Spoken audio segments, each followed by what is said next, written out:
And the conversation we're about to have is with a man who's the reigning, defending, undisputed MVP of the league. And there is a lot to behold in the mind of this man because there is so many question marks about the hows, the whys, the wheres, and what we should be looking forward to next. Joining us now, a man who just beat the Seattle Seahawks 17-zip in his return post-COVID, the quarterback for the Green Bay Packers, ladies and gentlemen, Aaron Rodgers. Yeah! What's up, dude? Howdy, boys. Let's talk about the shirt real quick before we get into anything. I always love your shirt choices and potentially put me in the middle of an absolute, Star Wars situation. But what is this shirt here? What do we got going on? What's cooking here? You know, I thought about rocking my Powerlift shirt just because I love giving shout-outs to Powerlift. And during COVID, I was so thankful to have my rack at the house to be able to work out. Yeah, so, hell yeah. Shout out to Powerlift and Iron Grip dumbbells. But this is a shirt, one of my favorite bands called Sleeping at Last. Oh, I love them. Fantastic artist, does it all. Got a lot of music about the planets, planet theme stuff. So I love the cosmos and thought I'd rep some Sleeping at Last gear today. I love that you did. I love them, by the way. And the fact that they are the universe. And that song, Saturn, just, I mean, whenever I hear them, sing about it, I'm like, wow, this is fucking awesome, dude. I'm like, Saturn is so good. But nobody wants to hear, though, about, song Saturn or Two or this incredible band here. So let's move along. And I don't know if I'm the proper person to be interviewing you about that incredible band who clearly has just 2 songs that Zito could find on the internet in my ear. Aaron, and there's a one song. Saturn is a great one. It's probably my favorite by them. So good pull there, Zito. Attaboy Z. Attaboy Z. Thank you for making me look smart. Can we ask a couple questions about this past weekend against Seattle? The answer is yes. We appreciate you for your time. The toe injury. What happened with the toe? Was that at the house while you were by yourself? And how did you test the heart in the cardio to know that you should play on Sunday? Yeah, that was a COVID injury. But as far as the heart, I just had to get back into working out just to see how I was feeling. And day 5 and 6, I had a couple good workouts. And I felt good afterwards, so I wasn't worried about my wind or heart or any of those issues, and got checked out, obviously, before I got totally cleared. So I felt really good. Shout out to the Hydro as well. I know you're a big rower. That's how you get those big arms and traps, right? Yeah, and this back here. You know what I mean? Yeah, and his back. Yeah. Getting to do some rowing workouts was important. Okay, so what happened to the fucking toe, though? Like, that came out of nowhere. The internet was letting a lot of jokes fly. Is that anything to be worried about, or is that just something that kind of popped up out of nowhere? It's a little painful, but I think I'll be okay. I was able to run around a little bit on Sunday. So what were you? I mean, I read somewhere where you and Rogan were smoking DMT over a virtual session, and you jammed your toe on something in your house. Is there any truth to that? I read that report as well. I can't confirm or deny that. Okay, so the toe is nothing to worry about going forward, and obviously you were able to play, but it did come out of a quarantine session, so I guess we will just continue to wonder on how that potentially happened. Were you getting out of bed, you stumble, you hit your toe like many of us have, or are you running sprints through the kitchen and maybe all of a sudden a stool gets you? These questions are just going to continue to linger as soon as I heard. By doing a 2-minute drill in the backyard. Oh, okay. Is that what happened? Possibly. You never know. Was I working in the greenhouse? I don't know. Was it when you broke the huddle by yourself? And when you stood up, you hyperextended it when you were doing the 2-minute drill against nobody? Is that what happened?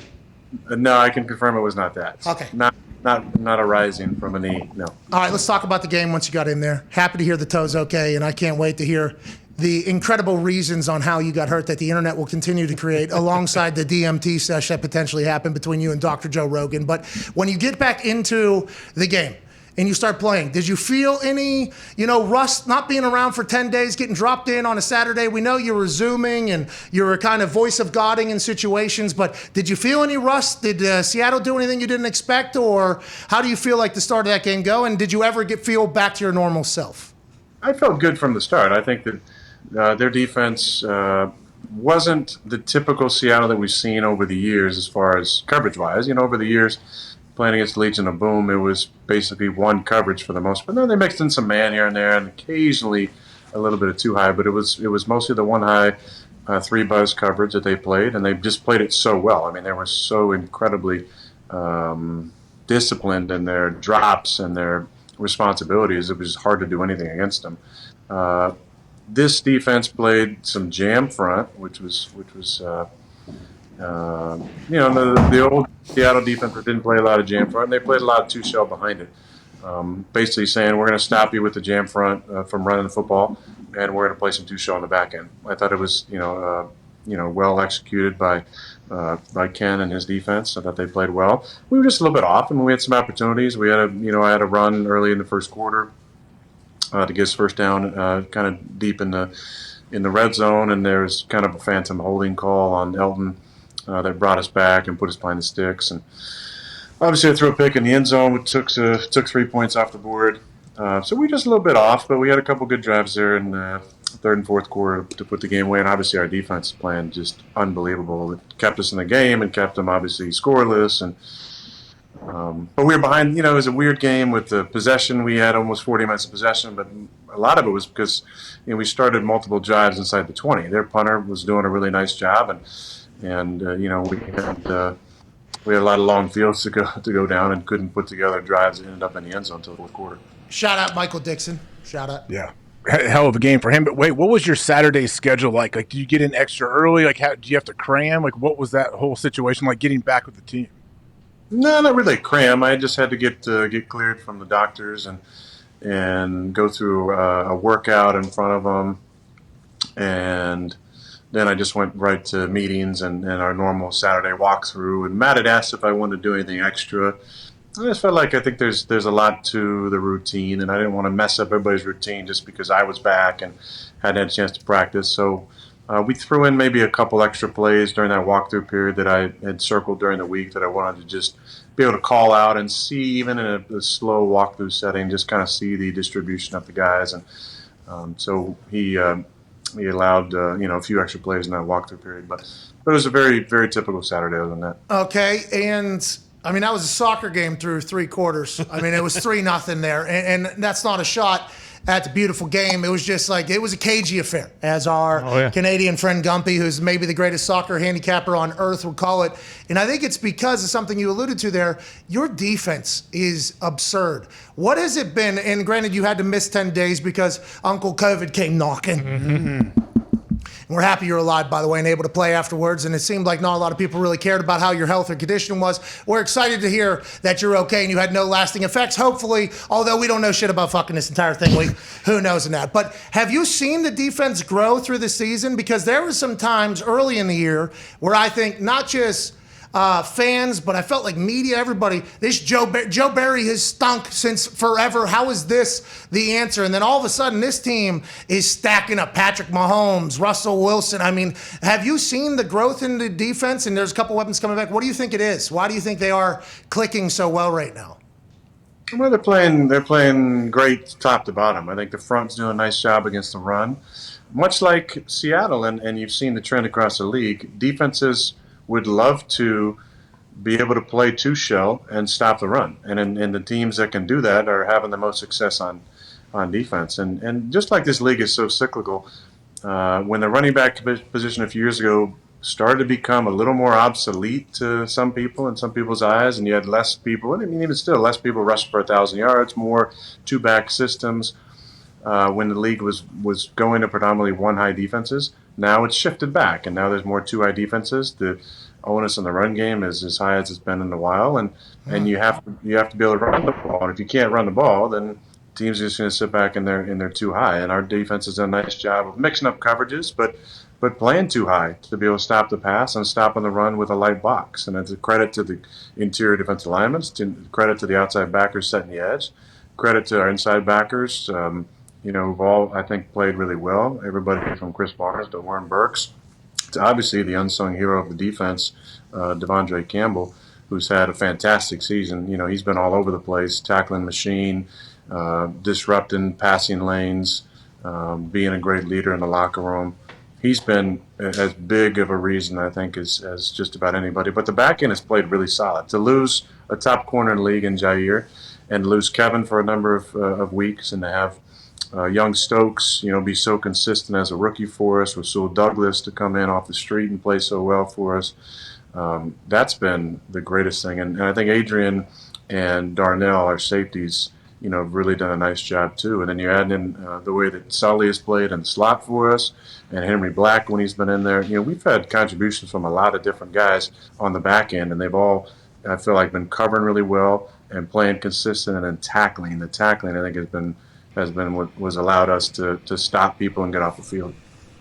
Hey, when you look around the league, and I know you probably don't study games if you're not playing the teams, but what do you think it is with all this inconsistency with teams? Like the Rams getting blown out last night by the Niners. Yeah, Niners look great, but we expected the Rams to eventually get it going. And you look around, you see the Bucs just lost again. Like, why is it so tough to win week in and week out and actually be consistent? Well, it's the league. I mean, that's what they want. It's parity. There's a lot of parity in the league. I think anybody could beat anybody. There's obviously other issues, injuries and COVID stuff at various times. It's forced teams. You look at Pittsburgh losing Ben to COVID, and Mason stepping in, and then having a back and forth game that goes to overtime, and overtime is 10 minutes now, and they end up in a tie. And obviously, Washington playing Tampa tough, and you saw it last night. Anybody can beat anybody, truly, and I think the league is very wide open. You had, Jacksonville had a big upset a couple weeks ago. Buffalo, yeah. It was surprising to a lot of people. Some teams match up better against other teams, I think, just based on pure schematics. And then, there's always, I think, things that can crop up, complacency, or maybe a lack of focus, or maybe a team just gets hot in a day, and a quarterback gets hot, or a defense gets hot, and schematically things match up, and you're able to stop somebody, and that's kind of league we're in. I mean, Shanahan, I saw last night in San Fran, they've beaten the Rams like a few in a row now, I think, right? Yes, yeah. He is McVay's kryptonite, it seems like, Shanahan. And again, they're not calling the game against each other. Shanahan's calling it against defense, and McVay's calling it against defense. But they've found a way to get it done. That's just the league we're in right now. There's a lot of parity. When we started the season, it looked like the NFC was the far superior conference. I mean, there's like 4 or 5 teams undefeated or had only one loss. In the AFC, everybody had at least one loss, if not 2 losses. And now you look at it, and I looked at it before this week. I think it was 11 teams in the AFC had a winning record, and only 6 in the 11 in the AFC, 6 in the NFC. So the kind of the depth of the AFC is kind of proven itself, and the NFC is kind of separating a little bit more than the AFC. Excuse me. So sorry to interrupt. Hey! Did you know at the age of 30, your testosterone levels start dropping 1% per year? Wow! That means you're going to get fatter, more tired, and lose the strength that you once had. But no worries. Our friends at Roman have the perfect product for you, so you can get back to banging weights, banging humans, and living your best life. $15 off right now. Get Roman.com/USA. Back to the action. Hey! And I guess, and by the way, you understanding and knowing all that is awesome. I assume that you wouldn't be able to pay attention to the grand scheme of things, but I mean, you have a massive brain, obviously. That is something that is pretty relevant and evident whenever you stop by here. But let's go back to inconsistencies. After that first game against the Saints, and now you guys are number 1, by the way, I think on a lot of different power rankings. The Packers, number 1 team in the NFL. Hey, congrats, dude. It wasn't like that all the time. You guys are getting dumped on and dunked on a lot of the season, but now I think people are appreciating and respecting the run you're on. What do you think it has been since that first game? Was it just first game, everything was just kind of out of whack, or what do you think it is about this team? And you guys got a lot of weeks left now. We're right in the middle of it. There is no light at the end of the tunnel yet. How do you continue to maintain that, and what do you think it has been the change since week 1? Well, I think piggybacking off of what I just said, sometimes schematically things line up perfectly in a game where their offense might schematically have certain plays that line up perfect against a defensive call, and vice versa. We might have things that we really like during the week, and for whatever reason they mix something up or they hit on a specific call that aligns perfectly to defend what we're trying to do on offense on that play, and things happen. And it happens in the reverse sometimes. You might make a great call, you think, and there's a bust in coverage or a misalignment or something that leaves the guy wide open, and it leads to big plays, because big plays are what the game is all about. And Hell yeah. Week 1, we just we didn't execute very well. They were not even playing at home. We were playing on a neutral site. And we just had a clunker of a game. Nothing that we dialed up kind of aligned, and we didn't execute very well. And a lot of stuff that they dialed up, they had a 3rd and 9 screen that went for, or 4th and 8 screen that went for 20 yards, for a first down. Just things like that happen. And since then, I think we've obviously played a lot better football. I think so too, and I know AJ has another question, but I have to follow up with this, because after the offseason, with all the drama around you in your life and every decision you make and the conversation and the accruing of information that was dropped on draft day and everything that happened, we all assumed scorched earth Aaron Rodgers is about to absolutely buzzsaw people. Then the first week happens, it's ugly, the people are getting real loud about you maybe not having it anymore, not worth it. Remember, these are the things that actually happened. And then obviously since then you've had success. After what happened during the COVID thing, why do you think that is a natural reaction for all of us that are kind of fans of yours to be like, oh, okay, a guy now has another chip on his shoulder, all this. Is there anything to that, you think? And do you recognize that as being a real thing in your world? I think you're basing that off of patterns that have happened. So it's not conjecture or make-believe. There's been things that have happened and things that have been said, and then the way I've responded either immediately or through the course of the season has kind of put a lot of that stuff to bed. I think in 2016, when there were a couple of hit pieces out on me, we were 4-6, and I said we're going to run the table, and what happened? We won 8 straight and went to the NFC Championship game. So there's, we were 1-2, and I said everybody needs to relax a little bit. Things are kind of going nuts, and we finished the season, 11-2 or 12-1 or something that year. So, I think there's a history of it. So I'm not surprised by that, but there's also a trend of overreaction that happens every Monday. You guys do a segment, I think, don't you? It's a whole show, yeah. 3.5 hours. 3.5 hours, Aaron. Yeah, 3.5 hours. We feed that fire, but do you just write it all down on like the mirror? Is that how you stubbed your toe? Were you writing down all the things that everybody was saying about you, and you want to climb up on the mirror a little higher? Oh, toe off the wall. Is that what happened? That's basically what happened. Yeah, I had my Rocky Balboa room where I got my pictures and enemies on the wall and all the writings, and I grab them after I take one of them down and toss it to the side. It's nice. I thought so. We all thought so. By the way, that is exactly what we thought happened. It's nice to hear you're relatable. You know what I mean, AJ? Go ahead. Yeah, it's good to know. But hey, with the 17-game season, I talked to Pat earlier. I've seen some people try to say players may be pacing themselves or whatever. They can't see the light at the end of the tunnel. Do you ever feel that with anybody? Is like your day-to-day change or anyone's mindset change with the 17-game season? And also, what are the chances that you're going to be playing in Green Bay next year? Hey, that's good journalism. It's a twofer. Thank you for that twofer there. I find it hard to imagine anybody's pacing themselves. We're talking about one more game.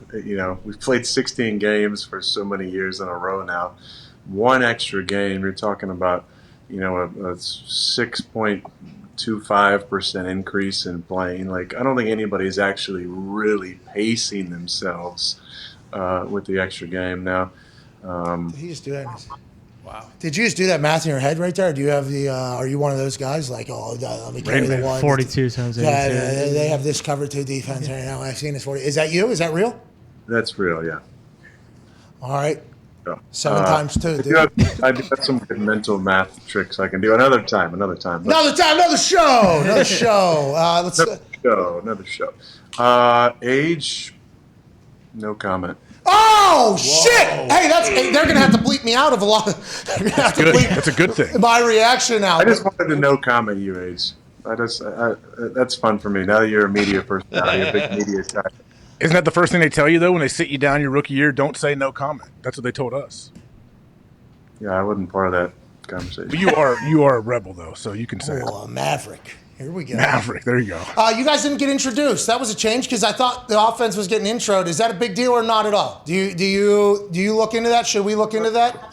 I love the intros. I'm not sure who picks who's introed each week, but I'm hoping 2 weeks it's the offense. Especially after one COVID game, we're back in there. We're slinging the pillow around. All of a sudden, the cheesehead god is. Oh my God, that place will be. It was cold as shit, huh? I saw the long johns you had, and you told us a couple weeks ago, that when the leaves start to turn and the weather starts to get a little bit chilly, you get a twinkle in your eye because that's football season. Did you have the first taste of that this past weekend? And not a lot of people wearing long sleeves. You're not normally like I'm wearing long sleeves when it's kind of cold type of guy. Did you regret the long johns throughout the game, or did you think it was accurately worn? No, I have some strict policies. When it's under 50, I wear long sleeves. So last home game, it was right at 50. I asked J-Lo before the game because he always goes out and he comes back in and tells me, like, is it cold out there? Is it windy? Or whatever, and he came back in. He said, it's not that bad. I said, what's the temperature? He said, I think it's 50. I was like, oh. Okay, short sleeves it is. But this was, I think the temperature was 36. We had some snow flurries. We woke up to a winter wonderland outside. It was snow everywhere, and the leaves were off the trees, basically. But it wasn't that cold. I mean, when it gets below 20, that's real cold. And you'll know if it feels cold to me if I'm wearing my turtleneck. Oh yeah. I wasn't wearing that, and it's on when that thing is on. But I wasn't wearing it, so it wasn't that cold. We've talked about this I think last year, but forgive me for probably forgetting this, and it is a shame because this is something I should know. Is it just because you have massive ham hocks? Is that why the cold weather doesn't affect you at all? It seems like the offense doesn't change. There is a couple misses, I guess, this weekend, but everybody's going to miss every once in a while. It doesn't seem to affect you ever. It is almost like you are a cold weather quarterback. What is it? I know you've told us in the past, but I don't think is it just your massive hands that make you better than everybody else? That definitely helps. You got to have big hands to throw in the cold. The biggest deterrent, though, is to throwing is first rain and second wind. Yeah. And we usually get a good bit of wind, regardless of the time of year. And that's always the biggest deterrent. Snowfall is not a problem. Cold is not a problem. But it's the wind. And the wind was really swirling Sunday.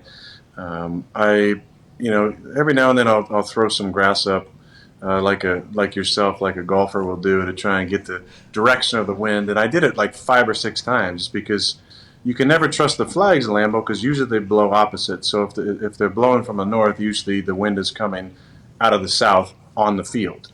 And because of the temperature, as I drove in, I could tell it was a north wind. So that would tell you that it usually is going to blow from our tunnel really in more of a kind of a southwesterly direction on the field. But of course, in the game, it was blowing kind of all over the place. So there were times I felt like I was downwind. I threw a ball to Allen. I thought I was downwind, and I was dead into the wind, and the ball wasn't a great tight spiral and got held up and turned out to be a PBU where it could have been a big time play. So there were a few disappointments like that, but that's just playing the Lambeau sometimes. It's actually way better than it used to be. When my first year started in 08, before the addition of some of the boxes with one of their sales of what are they? They're selling stock. They're doing it again right now. Yeah, $90 million is about to be raised right now by no ownership. That's great. Yeah, but it was a lot worse in 2008. I mean, you never knew which way the wind was blowing. When they raised up a stadium and had the extra boxes, it actually protects, and got the big jumbotrons. It protects the wind a little bit more on both sides, but. It's chilly as hell out there. I mean, it's the frozen tundra. It's something that literal stories are told about, and it seems to not affect you. You're like 82-19-1 or 85-19-1 at home, and you're going to start your 200th career game coming up this weekend. The Packers passed the Chicago Bears for the most home victories in a franchise history of 451. You've obviously both have been a massive part of that.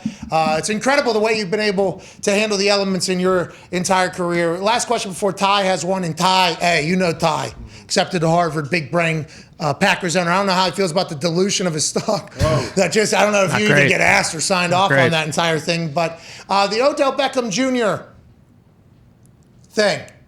He was allegedly potentially coming to the Packers. He liked the Packers. Then there was McVay got on the phone, recruited him to the Rams, and everybody's judging that decision off of one night just a few days after the acquisition there. And we saw photos of you and OBJ at different events and being friends, and obviously you two would get along, I assume, pretty similar, like-minded humans. How much did you feel you should be a part of that? Were you a part of that? And did you ever feel like OBJ was going to be a Packer? Well, we've been friends for a long time and kept in touch and met him, at some events and just, sent encouraging messages, during the seasons over the years. And,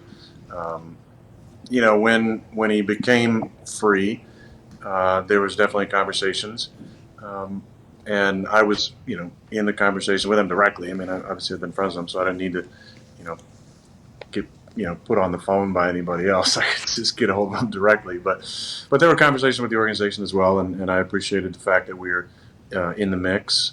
It just comes down to fit ultimately, and what the best fit is for him. And we had some real good, honest conversations, and I'm excited for him in LA. I thought that there was definitely some things that lined up, him coming to Green Bay, but ultimately he took time to decide where he wanted to be, and it turned out to be LA. So I wouldn't. And again, I wouldn't judge one performance. He obviously had some plays that he felt good about, but he wasn't playing, most of the fourth quarter when they were in no huddle stuff. So obviously he has some ways to go learn the offense. And it's similar offense that we run. It's not one I feel like you can really jump in at certain positions and just know it right away. There's 4 or 5 teams that run it, but it's not all over the league, and it has different terminology and signals and splits and alignments. So I would definitely reserve judgment on writing off OBJ. I think he's got a lot of really productive years left in his career. What about Stafford? People are calling, I mean, this is obviously not your words, but people are using this as a shot at him. They're saying he's Matthew Gofford all of a sudden whenever he gets to LA and he's lost. People are saying he can't throw anymore. He stinks. They need to bench him. That is kind of what your point is about everything, though, I guess. Those are trash comments. I mean, I'm a huge Stafford fan. I have been for a long time. We played against him so many years. One of the most gifted throwers of the football, definitely in my generation, and I'd put him up there, with some of the most gifted guys that ever throw the football. I'm a fan. He's a tough dude. He's played through some crazy injuries. I mean, he played in Detroit all those years. You have a base level of mental fortitude already. Yeah, hell yeah. I'm a big fan, and he's had a really nice season. I mean, they're 7-3. He's played really well. First year in the system, so I'm not here for any Matthew Stafford trash. Slander, yeah. Us neither. Aaron, here, pal. Go ahead, Ty. Aaron, glad you're healthy. It was nice seeing you back on the field. A lot of people were talking about Jamal Adams getting the pick and then mocking you doing the belt. And we all know anytime someone does that, you guys ultimately end up just kicking their ass. Is that something you do like before the game? Do you tell guys like, hey, if you pick me off like and do the belt, I'll throw a football through your chest? Or is it one of those things where it's just like, because you throw so few of them that shit like that's going to happen and it's just kind of like whatever? I didn't see him do it, but there hasn't been a lot of positive things that have come from guys doing it over the years. I mean, I think that, the boys can put together some mock-ups of some of those things, but there hasn't been a lot of positives that come away from guys mocking the belt over the years. That was a gift that I told him later in the game, an absolute early Christmas present. On that one. A bad decision, and obviously didn't throw it anywhere near where I wanted to throw it. So, look, there's been guys who've made some good picks over the years, like good play on the ball or baiting me, or it hasn't been a ton of guys, but those I really respect, and most of those guys, I tell them after the game or during the game, hey man, great play, I have respect for that, and I respect Jamal. I mean, he's a hell of a player. But that wasn't necessarily the most difficult one. I kind of threw it right to him. So you have hey, listen, Jamal, if you're going to do the belt, please, at least make it on a play that I didn't just give it to you. All right, at least earn that thing. But that is going on the mantle. This was a pickoff of Aaron Rodgers. There's some ratio was shown on the screen about touchdowns to interceptions, I think, and you have the highest at 4.7 or something like. I forget what it is in history. Why is that? Has it just been ingrained in your body not to turn? The ball is the program, or Or do you think it's because of your accuracy, or what do you think it is that there are some guys that just are turnover parties, and for whatever reason throughout your entire very long career you have not been at all? Well, I think a lot of it is just the mindset. A lot of it is scars too. When I was a young player, coming up the ranks in high school and junior college and at Cal, it was kind of understood. I was in quarterback competitions, and you take care of the football, you're going to keep playing. You turn the ball over, you're going to be sitting on the sidelines watching. So that was always kind of ingrained in me. The other part is the more accurate you are, the less opportunities you have for some of those, ones that get away. I think decision making is all about the highest percentage possibility of a positive play occurring each throw, and that goes into my mindset. That goes into my preparation. That goes into the pre-snap and the walk to the line of scrimmage and the at the snap reads. And then obviously the post-snap is all about the proper read and the proper delivery of the football. Now, there's things that are out of your control, drops, deflections, guys falling down. But the ones you can help based on ball placement and accuracy, I think that's allowed me to limit those over the years. Yeah, I mean, it sounds good in theory, but every coach tells the quarterback, hey, we can't turn the ball over. We can't throw interceptions. Like, what do you think you do that separates you? Because everyone's trying to not throw picks. Is it your preparation? Is it your in-game, like how everything slows down? Like, what do you think it could be? And can he turn it off? Can he turn that off? You think some guys, can they turn it off? I mean, I think there's different points where you get more aggressive for sure. I mean, in tight games in 2 minutes in the fourth quarter, you might, a lower percentage, situation, you might try and fit a ball in certain spots where early in the game you might just check it down and move on down the road.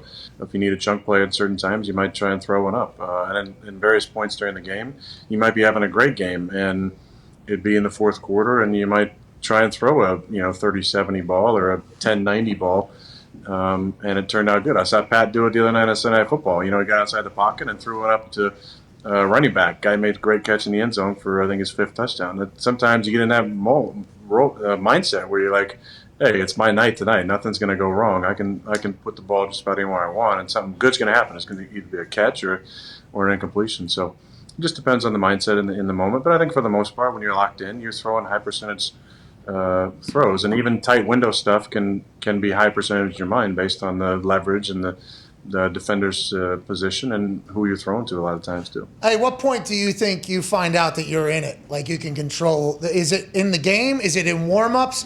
Oh, you know what? It feels like this ball is going to go wherever the fuck I want it to go. Is that in the game and warm-ups? Do you go into it? Do you start feeling that you're kind of in it? It's like, all right, let's start going. And do you let LaFleur know? Does LaFleur naturally know?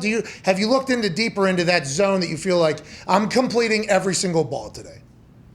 Yeah, I mean, I think there's a long answer to that. I'll give you maybe a medium answer. Take a medium fry. Sometimes, not media. I'll give you a medium answer, medium length answer. Medium fry. Yeah, I'll take a medium fry and a Sprite, please. Yeah, thank you. I could get a supersized version. I assume it's way over my head, though. Thank you, Aaron. You're a big Sonic guy, aren't you? Or you Chick-fil-A? Oh, I do fuck with some Chick-fil-A. Spicy chicken. I need to be more healthy, though. But that could be a supersized answer or a medium answer. We don't need to get to that now. The zone we should get back to, though, because we're watching Tom's Man in the Arena tonight. And I enjoy learning why people that are at a different level than everybody else are at a different level than everybody else. And you are obviously one of those dudes. There's not a lot of you guys out there, which is pretty sweet. And I just wonder, do you know you're in a zone? And when is it going into the game? Is it while it's happening? Do you make one throw and you're like, holy shit, okay, here we go. Maybe tonight's a little different?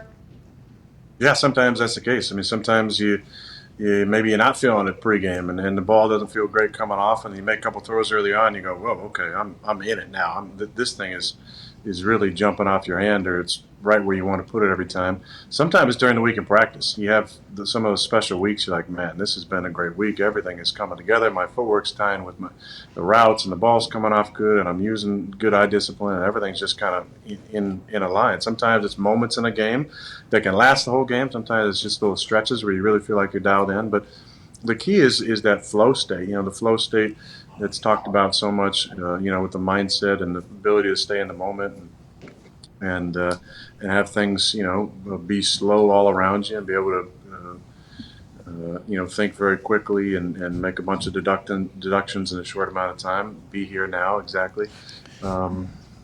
So yeah, sometimes it could be during the week, sometimes on game day. Sometimes you feel incredible during the week and you get out there and you can't put the ball anywhere you want it. But most of the time, it's close to that flow state, I'd say. Tom Diggs has a question for you. Aaron, obviously you played fine with the toe injury, but Russ, it was reported that he rehabbed 28 hours a day on his finger injury. Did you happen to get a chance to ask him how that's possible and potentially what you could do to fix your toe? And did you do the same with COVID?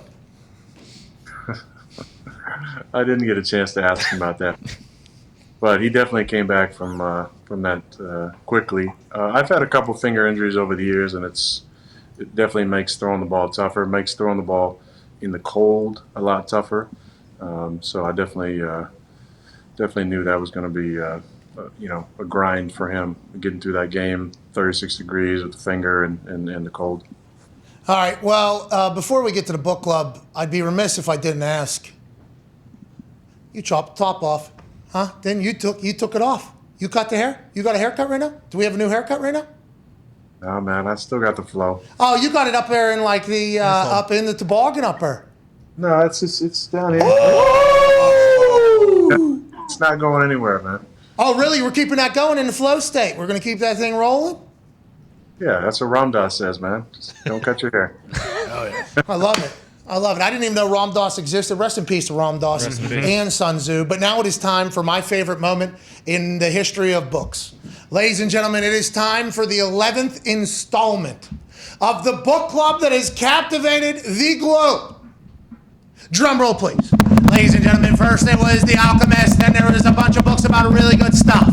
Then The Power of Now, which makes you focus on the time that is now, and maybe enjoying the universe that is right now. And then The Outliers. Why are the greats the great? And then last week it was the Daily Stoic, and although I've only been able to read 7 pages of that 365, maybe leap year 366 page book, I can't wait to find out what is installment number 11 of the Aaron Rodgers Book Club.